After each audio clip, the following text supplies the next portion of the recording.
로마서 8장 26절에서 28절 말씀으로 합력하여 선을 이루시는 하나님, 같이 한번 하겠습니다. 합력하여 선을 이루시는 하나님.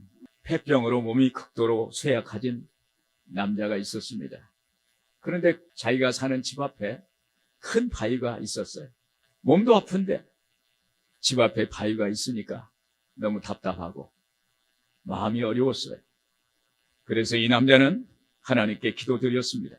하나님, 제 병도 고쳐주시고 특히 저희 집 대문 앞에 있는 이 바위를 옮겨주세요. 이렇게 기도를 했어요. 하나님이 음성을 들려주셨어요. 매일 내 몸으로 그 바위를 밀어라. 그러면 그 바위가 옮겨질 것이다. 그때부터 자기 몸으로 그 바위를 밀기 시작했어요. 매일 밀었어요. 밀기를 몇 달을 했는데 그 바위가 꿈쩍이지 않는 거예요. 그래서 다시 기도했습니다. 하나님, 왜 제 기도에 응답하시지 않습니까? 그때 하나님이 다시 음성을 들려주었어요. 애야, 너 거울 앞에 가서 보아라. 그 남자는 거울 앞에 서 보니까 자기 몸의 병색은 씻은 듯이 사라져버리고 근육질의 남자가 이렇게 서 있는 거예요.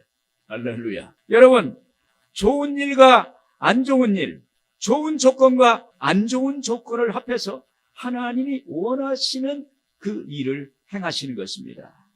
그것이 바로 선이에요. 바로 선. 선을 이루는 건 하나님이 원하시는 방향으로 일을 하시는 거예요.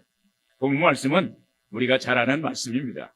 로마서 8장 28절, 하나님을 사랑하는 자, 곧 그의 뜻대로 부르심을 입은 자들에게는 모든 것이 합력하여 선을 이루느니라. 오늘은 합력하여 선을 이루시는 하나님에 대해서 은혜를 나누도록 하겠습니다. 우리는 하나님의 뜻대로 부르심을 입은 자들이라는 거예요. 오늘 28절 같이 한번 읽겠습니다.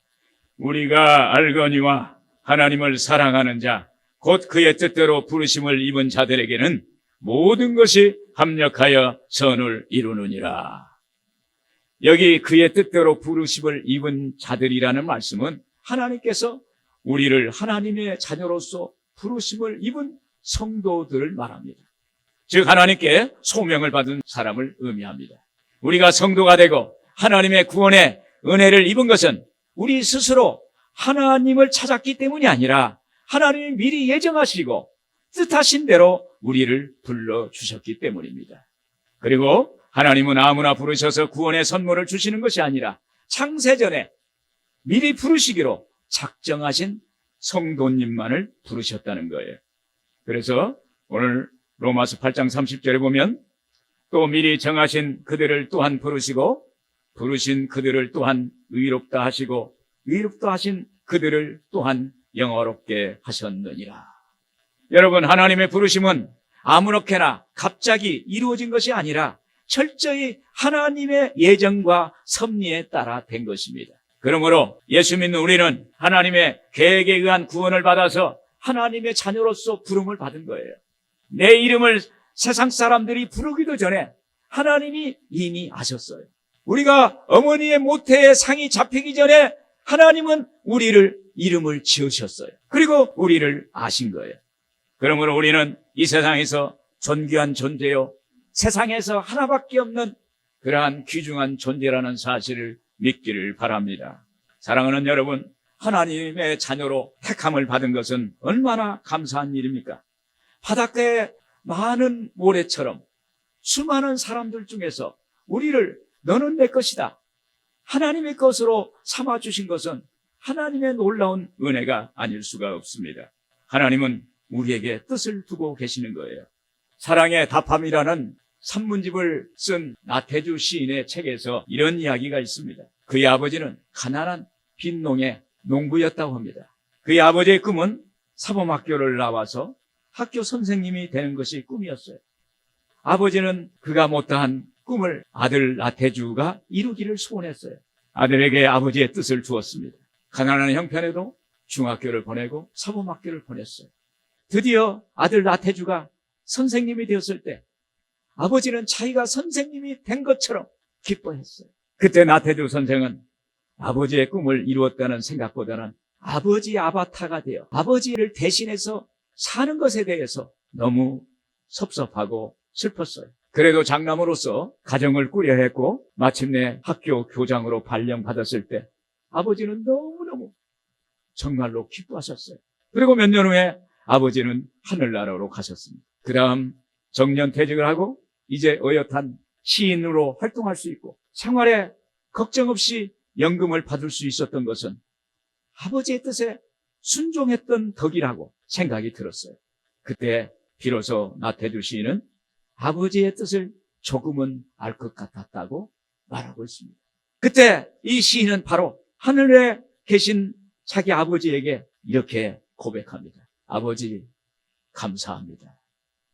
아버지 고맙습니다. 할렐루야. 여러분, 육신의 아버지도 그럴진데 하물며 하나님 아버지는 우리를 향한 뜻이 있어요. 그러므로 우리는 하나님의 뜻대로 부르심을 입은 성도로서 하나님께 영광을 올리는 삶을 살아야 되는 것입니다. 여러분, 하나님의 뜻이 우리에게 있다는 것은 하나님의 마음에 우리가 있다는 거예요. 솔로몬이 하나님의 성전을 짓고 나서 하나님께 1000번제를 드렸을 때 하나님이 그에게 꿈에 나타나셨어요. 열왕기상서 9장 3절에 이렇게 말씀합니다. 야훼께서 그에게 이르시되 네가 내 앞에서 기도하며 간구한 것을 내가 들었은즉 내가 너를 위하여 건축한 이 성전을 거룩하게 구별하여 내 이름을 영원히 그곳에 두며 내 눈과 내 마음이 항상 거기 있으리니. 할렐루야. 여러분, 우리는 하나님의 성령이 거하는 전입니다. 왜 우리에게 하나님의 뜻을 두셨을까요? 그것은 우리가 하나님의 형상을 지음을 받았기 때문에 하나님의 모양을 닮아서 하나님의 형상으로 지음을 받았기 때문에 하나님이 우리에게 마음을 두고 뜻을 주신다는 사실을 믿기를 바랍니다. 이사야서 44장 1절에서 보면 내가 택한 이스라엘아 이제 들으라. 너를 만들고 너를 모태에서부터 지어낸 너를 도와줄 야훼가 이같이 말하노라. 두려워하지 말라. 나는 목마른 자에게 물을 주며 마른 땅에 시내가 흐르게 하며 나의 영을 내 자손에게 나의 복을 내 후손에게 부어주리니. 여러분, 우리는 하나님의 뜻으로 택함받은 사람들입니다. 우리는 하나님의 자녀입니다. 그러므로 하나님은 하나님의 뜻대로 부르심을 입은 사람을 외면치 않아요. 그의 부르짖음을 들으실 줄로 믿습니다. 하나님의 뜻이 그곳에 있기에, 우리에게 있기에 우리는 하나님의 관심사라는 거예요. 우리는 하나님의 관심사라는 사실을 믿기를 바랍니다. 여러분, 하나님께 응답받고 치료받고 기적을 체험하고 싶으십니까? 그것을 원하십니까? 그렇다면 먼저 하나님의 뜻을 찾아야 돼요. 하나님이 마음이 어디 있는지, 그리고 하나님의 은혜를 구하는 여러분들 되기를 바랍니다. 그때 하나님께서 응답하세요. 그때 하나님이 역사하시는 것입니다. 그리고 하나님의 뜻대로 부르심을 입은 사람을 어떻게 할 수 있나요? 그것은 바로 하나님을 얼마나 사랑하느냐에 달려있는 거예요. 28절 우리 다시 한번 읽어보겠습니다. 우리가 알거니와 하나님을 사랑하는 자 곧 그의 뜻대로 부르심을 입은 자들에게는 모든 것이 합력하여 선을 이루느니라. 아멘. 바울은 하나님을 사랑하는 자가 바로 하나님의 뜻대로 부르심을 입은 자들이라고 말하고 있습니다. 여기 하나님의 뜻이란 말은 원어로 보면 남이 보도록 전시한다 라는 뜻입니다. 마치 보석상인이 보석들을 고객들이 보도록 전시하는 것과 같습니다. 이와 같이 하나님은 당신의 성도가 누구인지를 밝히 드러내시는 거예요. 하나님이 이 사람은 내 사람이다. 이 성도는 예수 그리스도의 성도다. 이렇게 드러내시는 것입니다. 요한일서 4장 4절에 우리 한번 같이 읽겠습니다.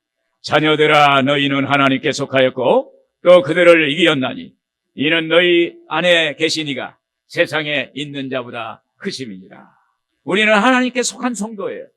그러므로 우리는 하나님의 자녀라는 것과 하나님께 속한 하나님의 권속, 하나님의 가족이라는 그 사실을 믿어야 되는 것입니다. 그때 원수와 간마귀가 한치도 틈타지 못하는 것입니다. 그러므로 우리는 하나님의 사랑받고 그리고 하나님이 귀하게 선택한 하나님의 자녀라고 선포된 사람이라는 것을 우리가 믿어야 되는 거예요. 또한 하나님을 사랑하는 자란 당시 신앙인을 말하는 거예요. 바울은 왜 하나님을 사랑하라고 하셨을까요? 그것은 하나님은 사랑이시기 때문이다. 그리고 우리가 하나님을 사랑을 너무 많이 받았기 때문입니다. 요한일서 4장 8절에 보면 사랑하지 아니하는 자는 하나님을 알지 못하나니 하나님은 사랑이십니다. 요한일서 4장 16절에 하나님이 우리를 사랑하시는 사랑을 우리가 알고 믿었노니 하나님은 사랑이시라. 여러분, 하나님을 알면 우리가 하나님을 사랑하게 될 줄로 믿습니다. 우리가 하나님을 사랑하는 것은 이미 하나님의 뜻에 부르심을 받았을 때 하나님의 사랑을 많이 받았기 때문입니다.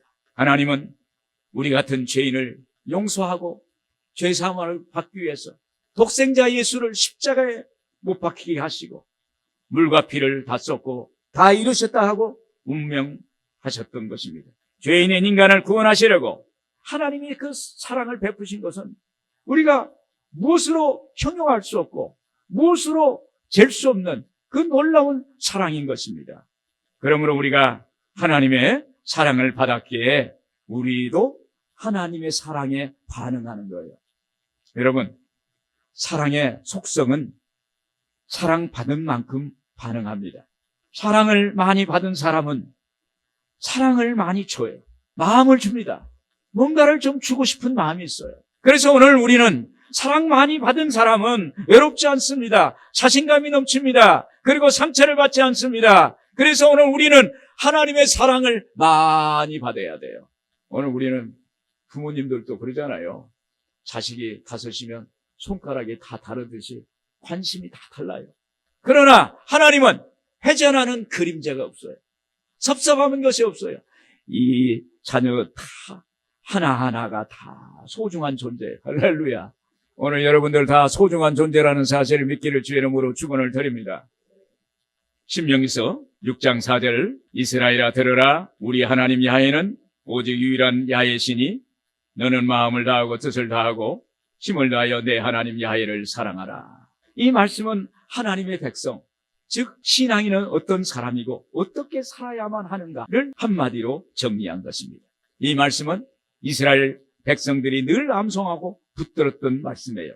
이 말씀은 한마디로 하나님을 사랑하라는 거예요.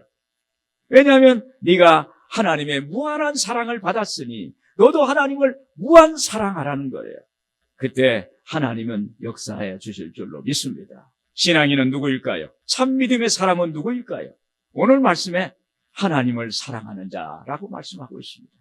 영운학 장로님이라는 분은 신앙서적 출판사를 운영해서 한국 기독교에 크게 기여한 분입니다.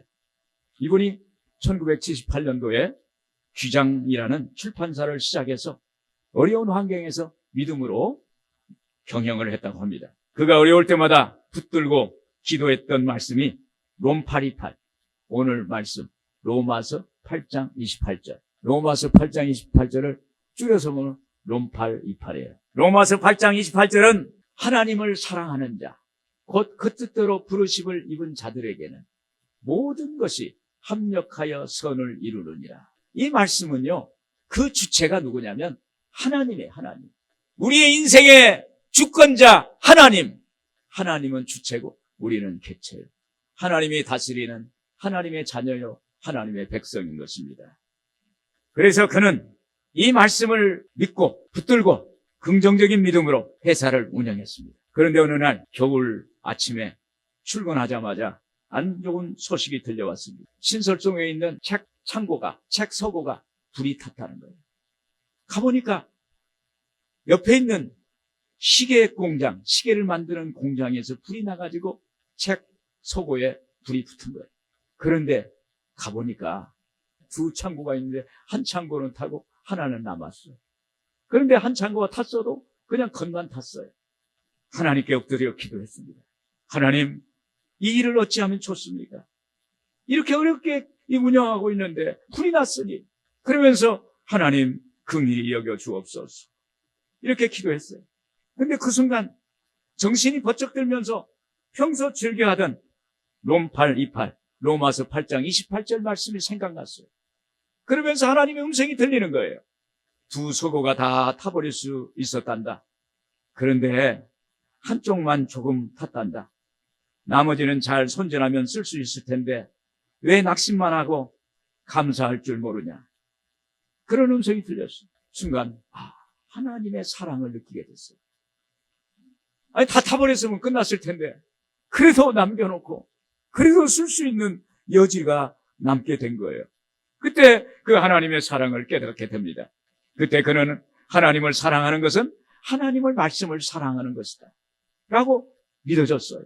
그리고 하나님 말씀을 묵상하고 하나님 말씀을 암송했습니다. 그 어려울 때마다 하나님의 말씀을 암송했고, 특히 로마서 8장 28절 하나님을 사랑하는 자 곧 그 뜻대로 부르심을 입은 자들에게는 모든 것이 합력하여 선을 이루느니라. 이 말씀을 붙잡고 기도했더니 오늘 한국의 유수한 기독 출판사로 세워지게 된 것입니다. 여러분들 책 보면 신앙서점 규장이라고 있어요. 출판사. 우리나라에 큰 회사가 됐어요. 여러분, 믿음을 갖는다는 것은 하나님을 사랑하는 것입니다. 신앙 고백은 하나님을 사랑한다고 고백하는 것입니다. 믿음 생활은 하나님을 사랑하며 살아가는 것입니다. 믿음의 결단은 하나님을 사랑하기로 결단하는 거예요. 믿음의 선포는 이 모든 상황이나 나의 모든 감정에 구애되지 않고 어떤 조건이든 어떤 환경이든 어떻게 내 마음이 어떻게 흘러가든 관계없이 하나님 바라보고 하나님이 모든 것이 다 합력하여 선을 이루어 주실 줄로 믿습니다. 그래서 하나님을 사랑하는 거예요. 어떤 형편이든 어떤 내 마음이든 관계없어요. 하나님, 내가 하나님께 사랑받았으니 나 같은 사람 하나님이 구원해 주셨으니 하나님의 자녀 삼아 주셨으니 하나님을 사랑한다고 고백하게 되는 것입니다. 그때 하나님은 역사하기 시작합니다. 끝으로 하나님은 모든 것을 합력하여 선을 이루십니다. 모든 것이 합력하여 선을 이루느니라. 여러분, 모든 것이 합력한다는 것은 뭘까요? 모든 것이란 맑은 날과 비 오는 날, 잠잠한 날과 바람 부는 날, 따뜻한 날과 추운 날, 좋은 날과 굳은 날, 잘 될 때와 못 될 때, 기쁠 때와 슬플 때, 살 때와 죽을 때, 건강할 때와 병들을 때, 부강할 때와 약할 때, 이 모든 것을 말하는 거예요. 우리가 살아가는 이 상황에서, 우리의 삶의 현장에서 어느 날은 해가 뜨고 어느 날은 비가 오고 어느 날은 막 천둥이 치고 어느 날은 막 비바람이 몰아칠 때가 있어요. 그럼에도 불구하고 오늘 성경은 이렇게 말씀을 하십니다. 오늘 로마서 8장 28절에 모든 것이 합력하여 선을 이루느니라. 이 말씀은요, 어차피 우리가 하는 일이 잘 된다는 뜻이 아니라 우리를 향한 하나님의 구원의 계획이 반드시 이루어진다는 뜻입니다. 다시 말하면 하나님이 우리를 향한 그 계획 가운데 모든 형편과 사정을 합력하여 하나님이 이루고자 하는 것을, 그 선을 이룬다는 거예요. 할렐루야. 여러분, 하나님은 선을 이루신 하나님, 나보다도 나를 더 잘하신 하나님, 나의 형편을 더 잘하신 하나님, 내 인생의 끝을 더 잘하시는 하나님, 거기에 맞춰서 합력하여 좋은 것으로 우리에게 역사하신다는 거예요. 여러분, 요셉을 보십시오. 요셉은 형들에게 발가벗겨 애굽의 종으로 팔려가 포디발의 집에서 온갖 고생을 하다가 가정 총무가 되었어요. 그때 그의 마음속에는 자기가 꿈꿨던 것을 마음속에 생각합니다. 하나님의 뜻이 있다고 생각합니다. 낮엔 하늘의 태양을 바라보고 밤엔 밤하늘의 어두운 별들을 바라보고 반짝이는 달과 별을 바라보면서 자기에게 주신 꿈을 생각했고 그 꿈이 이루어지기를 기도했습니다. 그런데 포디발의 집에서 또 누명을 쓰고 얻어맞고 시위대 감방에 갇혔어요. 상황은 점점 더 어려워진 것 같습니다. 그러나 요셉은 거기서도 성실함과 열심으로 맡겨진 일을 잘하니까 간수장이 감옥의 열쇠를 그에게 맡겼어요. 그런데 감옥에서도 형통하였더라. 하나님 앞에서 요셉이 가는 곳곳마다 형통의 복이 임했습니다. 그리고 감옥에 갇힌 술 맡은 장관과 떡 맡은 장관의 꿈을 해몽해 주는 것을 계기로 해서 애굽의 왕의 꿈을 해몽하는 결과를 낳게 되었고, 그가 고난의 세월을 지낸 후 애굽의 국무총리가 되었던 것입니다. 오늘 여러분, 상황이 어떻든 하나님이 자기의 주신 그 꿈을, 그 뜻을 가지고 붙들고 있으면 하나님은 때에 역사하신다는 사실을 믿기를 바랍니다. 그런데 가나안 땅에 흉년이 들어서 자기 형들이 양식을 얻으러 애굽에 온 거예요. 그래서 요셉이 형들을 만나게 됩니다. 이 형들은 자기를 종으로 판 사람들이에요. 그때 형들은 요셉이라는 사실을 알게 됐어요. 자기 동생 종으로 판 그 요셉을 보고 알게 됐어요. 그때 혹시나 자기를 죽일까봐 걱정하고 있을 때 요셉이 이렇게 말합니다. 창세기 50장 19절에서 20절에 보면 요셉이 그들에게 이르되 두려워하지 마소서 내가 하나님을 대신하리이까. 당신들은 나를 헤아려 하였으나 하나님은 그것을 선으로 바꾸사 오늘과 같이 많은 백성의 생명을 구원하게 하시려 하셨나니. 이 말씀 한마디로 당신들은 나를 헤아려 했으나 하나님이 모든 상황과 모든 환경을 바꿔서 합력해서 하나님의 선을 이루었다는 거예요. 하나님의 뜻을 이루었다는 것입니다. 이것은 이 말씀 속에는요, 내가 당신들을 용납합니다. 내가 당신들을 용서합니다. 더 나아가서 당신들을 사랑할 겁니다. 이런 얘기예요. 이것이 바로 합력하여 선을 이루는 것이에요. 여러분, 이 말씀 안에는 믿는 우리에게 하나님의 주권을 말씀하고 있는 거예요. 여러분, 하나님은 우리의 인생의 모든 것을 주관하시는 분이에요. 그분이 이루고자 하면 이루는 거예요. 사람이 막을 수가 없어요. 하나님의 주권을 말씀하세요. 여러분은 하나님의 주권대로, 하나님의 뜻대로 부르심을 받은 사람, 하나님의 자녀인 것입니다. 하나님의 뜻대로 구원받은 사람은 그 일생을 하나님이 책임지는 것입니다. 우리의 과거의 경험을 보더라도 우리가 하나님을 사랑하고 그 뜻대로 부르심을 받은 사람은 그 당시에는 괴롭고 고통스럽고 절망적이었는데 세월이 지나 보니까 그것이 오히려 유익이 되어서 영혼이 잘 되고 범사가 잘 되고 강건하게 되어 생명을 얻되 더 풍성히 얻는 그러한 사람으로 거듭나는 것을 우리가 보게 되는 것입니다. 여러분, 하나님 뜻대로 부르심이 있습니까? 하나님의 약속이 있습니까? 하나님이 주신 꿈이 있습니까? 하나님은요, 반드시 합력하여 선을 이루십니다. 그러므로 우리는 추워도 의심하지 말고 오늘도 하늘과 땅의 권세를 가지신 하나님을 믿음으로 믿고 나아갈 때 하나님께서 반드시 일을 이루실 줄로 믿습니다. 그래서 오늘 우리는 힘이 들어도 어려워도 자존심이 좀 상해도 비참해도 어려워도 하나님만 바라봐야 돼요. 그리고 하나님 말씀을 붙잡아야 됩니다. 오늘 로마서 8장 28절 우리 다시 한번 읽겠습니다. 우리가 알거니와 하나님을 사랑하는 자 곧 그의 뜻대로 부르심을 입은 자들에게는 모든 것이 합력하여 선을 이루느니라. 여러분, 이 말씀 붙잡고 기도하십시오. 그럼 반드시 승리할 겁니다. 반드시 성공할 겁니다. 반드시 형통할 겁니다. 오늘 여러분들에게 영혼이 잘 되고 범사가 잘 되고 강건하기를 주의 이름으로 축원을 드립니다.